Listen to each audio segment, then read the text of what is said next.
Good evening, everybody, and welcome to another edition of The American Student.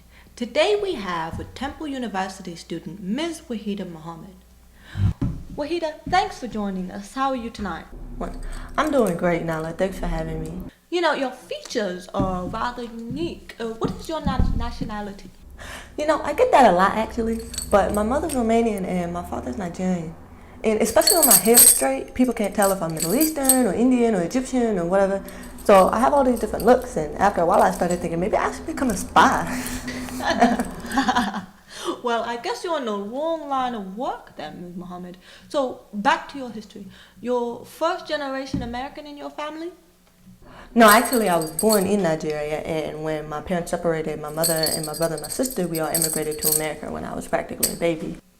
And where did you live? Oh my God, like practically everywhere in Florida and Pennsylvania. I can't even tell you how many times we moved. It's like we were always on the run or something.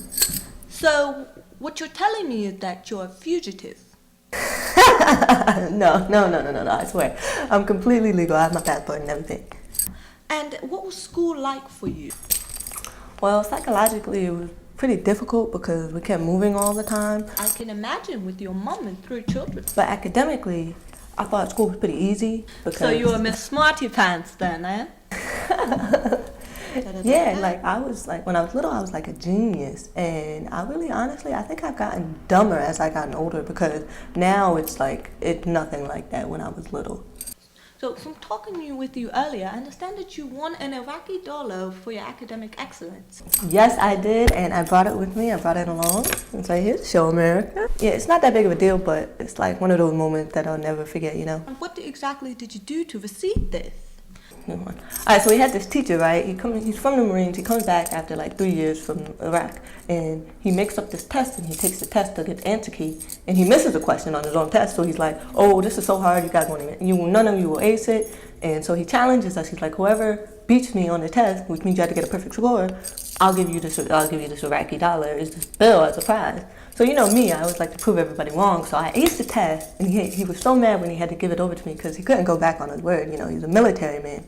And the thing about the bill is that at that time we just off Saddam Hussein, so they put that bill out of circulation. So now it's kind of priceless, and it was just one of those moments. Fantastic! It's so nice to prove a man wrong. I hear that. Yes, it is. It's very rewarding. So let's talk about your college life. How did you end up at Temple University? So another long story short, it was between 3 schools: Drexel University, Temple University, and Penn State.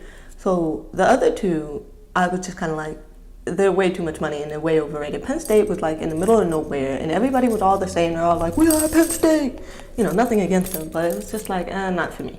And then Drexel, I felt like it was just an air of snobbery, and again, it was too expensive, and I was coming into college undecided, so I was like, do I really want to pay private school money for when I don't even know what I want to do yet? So Temple, was a research one school, Drexel wasn't, and it was, more diverse, so I just felt it was a better fit for me, and here I am.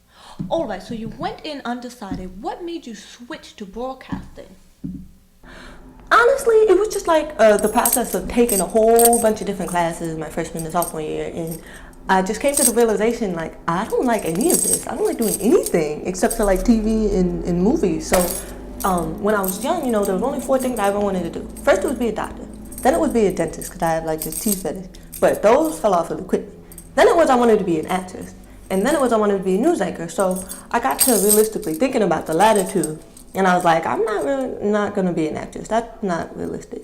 And then I was like, news anchoring. That's something I can definitely do. And then, Temple has a great communications program. So I was like, let's do it. Very good line of thinking.